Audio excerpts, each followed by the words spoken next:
हरिमलपत्र पुष्पार्चन पूजा समर्पयामि इष्टार्थ सिद्धिरस्तु। अण्णಯ್ಯ ಸಾಹೇಬ್ರನ್ನ ಪೂಜೆಲ್ಲ ಅವ್ರು ಮಾಡಿಸ್ತೀನಿ ಕೇಳ್ತೀನಿ ಪೂಜೆ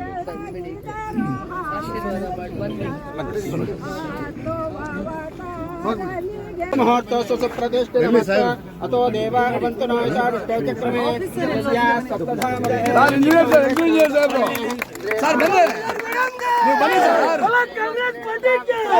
रूपा मैडम सतीश जारकिहोली साहब कांग्रेस पार्टी रूपा मैडम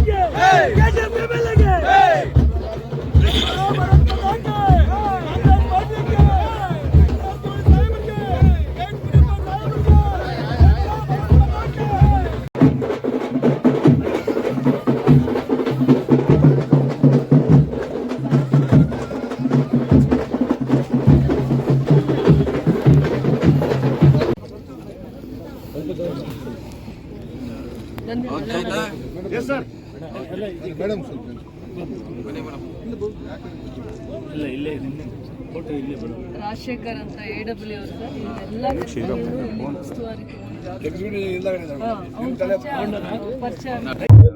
ಮತ್ತ ಗ್ರಾಮಗಳ ನಡುವೆ ಪಾಲಾರ್ ನದಿಗೆ ಹೊಸದಾಗಿ ಬ್ರಿಡ್ಜ್ ಉದ್ಘಾಟನೆ ಕಾರ್ಯಕ್ರಮ. ಈ ಕಾರ್ಯಕ್ರಮದ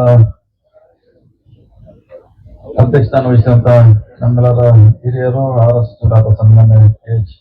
ಮುನಿಯಪ್ಪನವರೇ, ವಿಭಾಗದ ಶಾಸಕಿ ಸಹೋದರಿಯಾದ ಡಾಕ್ಟರ್ ಶಶಿಧರ್ ಅವರೇ, ಈ ಭಾಗದಲ್ಲಿ ಒಂದು ಸುವರ್ಣ ಅಕ್ಷರದಲ್ಲಿ ಬಂದಿರುವಂತ ಈ ಕಾರ್ಯಕ್ರಮದ ಎಲ್ಲ ಜನ ಕೂಡ ಭಾಗವಹಿಸಿರಿ. ಮಾಧ್ಯಮದ ಮಿತ್ರರೇ, ಬಹುಶಃ ಈಗಾಗಲೇ ಸಹೋದರಿ ಹೇಳಿದ್ದಾರೆ, ಈ ತರ ನೋವು ಕಷ್ಟ ಎಷ್ಟು ದಿನಗಳಿಂದ ಬೇಡಿಕೆ ಇತ್ತು. ಹಿಂದೆ ಸಾಕಷ್ಟು ಶಾಸಕರು ಕೂಡ ಪ್ರಯತ್ನ ಮಾಡಿ ಕೂಡ ಅದು ಸಾಧ್ಯ ಆಗಿರಲಿಲ್ಲ. ಇವತ್ತು ಅದು ವಿಶೇಷವಾಗಿ ನಮ್ಮ ಸರ್ಕಾರದಲ್ಲಿ, ಸಿದ್ದರಾಮಯ್ಯ ಸರ್ಕಾರದಲ್ಲಿ, ಅದು ನಮ್ಮ ಶಾಸಕರ ಪ್ರಯತ್ನದಿಂದ ಇವತ್ತು ನಿಮ್ಮೆಲ್ಲರ ಏನು ಬಹುದಿನಗಳ ಕನಸಿತ್ತು ಅದನ್ನ ನನಸು ಮಾಡಿದ್ರೆ ನಿಮ್ಮ ಪರವಾಗಿ ಇಲಾಖೆ ಪರವಾಗಿ ಅಭಿನಂದನೆಗಳನ್ನ ಸಲ್ಲಿಸ್ತಾ ಇದ್ದೇನೆ. ಯಾಕಂದ್ರೆ ಇಂಥ ಒಂದು ಒಳ್ಳೆ ಕೆಲಸವನ್ನ ನಮ್ಮ ಗಮನಕ್ಕೆ ತರುವಂತ ಅವರು ಪ್ರಯತ್ನ ಮಾಡಿದ್ದಾರೆ. ಇಲ್ಲ ನಮ್ಗೆ ಗೊತ್ತಾಗಲ್ಲ, ಇಡೀ ರಾಜ್ಯದಲ್ಲಿ 1,00,000 ಕಿಲೋಮೀಟರ್ ವ್ಯಾಪ್ತಿ ಇದೆ, ಸುಮಾರು ಬ್ರಿಡ್ಜ್ಗಳಿದೆ.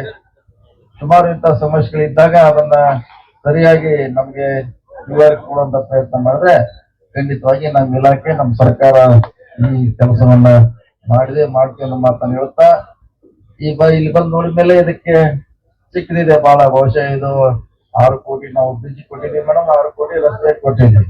4 ಕೋಟಿ, ಒಟ್ಟು 10 ಕೋಟಿ ಪ್ರವೇಶದಲ್ಲಿ ಇಷ್ಟು ಜನರ ಬದುಕನ್ನ ಅದು ನನಸಾಗಿ ಮಾಡಿದೆ. ಅದು ವಿದ್ಯಾರ್ಥಿಗಳಿರ್ಬೋದು ಅಥವಾ ರೋಗಿಗಳಿರ್ಬೋದು, ರೈತರಿರ್ಬೋದು, ಕಾರ್ಮಿಕರಿಗೆ ಬಹಳ ಸರಳವಾಗಿ ಮುಂದೆ ಅದು ಕೋಲಾರಿಗೆ ಹೋಗೋದಿರ್ಬೋದು ಅಥವಾ ಇನ್ನಿತರ ಗ್ರಾಮಗಳಿಗೆ ಹೋಗುವಂತ ಒಂದು ಕನೆಕ್ಟಿವಿಟಿ ರಸ್ತೆ ಮಾಡ್ಲಿಕ್ಕೆ ನಮ್ಮ ಇಲಾಖೆ ಕೂಡ ಇವತ್ತು ಬಹಳ ಅತ್ಯಂತ ಯಶಸ್ವಿಯಾಗಿದೆ ಮತ್ತು ಒಳ್ಳೆಯ ರೀತಿಯಿಂದ ಕಟ್ಟಡ ಕೂಡ ಆಗಿದೆ. ಯಾಕಂದ್ರೆ ನಾವು ಹೋಗಿದ್ದ ಮುಂಚೆ ನಮ್ಗೆ ಭಯ ಆಗ್ತೈತೆ, ನಮ್ಮ ಕಟ್ಟಡ ಹೆಂಗಾಗಿದೆ, ಏನ್ ಪರಿಸ್ಥಿತಿ ಅಂತ.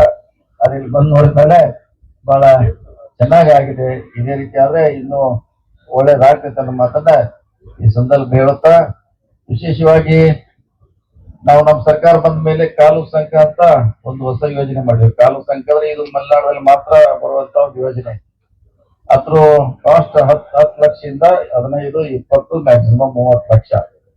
ಅದು ಇಷ್ಟೇ ಮಾತ್ರ ಇದೆ. ನಾ ಬಂದ ಮೇಲೆ ನಮ್ಮ ಸರ್ಕಾರ 100 ರನ್ ಮಾಡಿದ್ದೀನಿ, ಈ ಸರಿ 200 ರನ್ ಮಾಡ್ತಾ ಇದೀವಿ. ಅದು ವಿಶೇಷವಾಗಿ ವಿದ್ಯಾರ್ಥಿಗಳಿಗೆ 4 ತಿಂಗಳಿಗೆ ಇದೇ ರೀತಿ ಮೇಡಮ್. ಈ ರೀತಿ ಚಿಕ್ಕದಲ್ಲಿ ಬಹಳ ಕೇವಲ ವಿದ್ಯಾರ್ಥಿಗಳಿಗೆ ಅಥವಾ ಒಂದು ಆಟೋ ಹೋಗ್ಲಿಕ್ಕೆ ಮಾತ್ರ ನಾವು ಮಾಡಿದೀವಿ. ಕಳೆದ ಸಾರಿ 100 ಮಾಡಿದ್ದೇವೆ. ಈ ಸಾರಿ ಮಲೆನಾಡಲ್ಲಿ 200 ಮಾಡ್ತಾ ಇದೀವಿ ಈ ಸಾರಿ. ಅದನ್ನ ನೋಡಿದಾಗೆ ನನಗೆ ಅದೇ ನೆನಪ ಬರುವಂತ ಆಗಿದೆ. ಅದಕ್ಕಾಗಿ ತಾವೆಲ್ಲ ಮುಂದಿನ ದಿನಗಳಲ್ಲಿ ಇನ್ನೂ ಹೆಚ್ಚು ಈ ಭಾಗದಲ್ಲಿ ಕೆಲಸ ಮಾಡುವಂತ ಪ್ರಯತ್ನ ಮಾಡ್ತೀವಿ. ನಮ್ಮ ಬಂಗಾರಪೇಟೆ ಶಾಸಕರು ಕೂಡ ಮೇಲಿನ ಮೇಲೆ ಹೇಳ್ತಾ ಇದ್ದಾರೆ ನಮ್ಮ ಭಾಗಕ್ಕೆ ಬರ್ಬೇಕಂತ. ಅವರಲ್ಲಿ ಕೂಡ ಒಂದ್ಸಾರಿ ಹೋಗ್ಬೇಕಾಗಿದೆ. ಮುಂದಿನ ಸಾರಿ ಬಂದು ಇನ್ನೂ ಹಲವಾರು ನಿಮ್ ರಸ್ತೆಗಳಿರ್ಬೋದು, ಬ್ರಿಡ್ಜ್ಗಳಿರ್ಬೋದು, ಮೇಡಮ್ ಅವರು ಹೇಳ್ತಾರೆ, ಅದು ಖಂಡಿತವಾಗಿ ಮುಂದಿನ ದಿನಗಳಲ್ಲಿ ಮಾಡ್ಲಿಕ್ಕೆ ನಾನು ಪ್ರಯತ್ನ ಮಾಡ್ತೀವಿ. ವಿಶೇಷ ಅನುದಾನ ಕೊಡುವಂತ ಕೂಡ ಪ್ರಯತ್ನ ಈ ಭಾಗದಲ್ಲಿ ಮಾಡುವಂತ ಪ್ರಯತ್ನ ಮಾಡ್ತೀವಿ. ಯಾಕಂದ್ರೆ ಮಳೆ ಬರೋದ್ರಿಂದ ಒಂದೆರಡು ಮಾತನ್ನ ನಮ್ಮ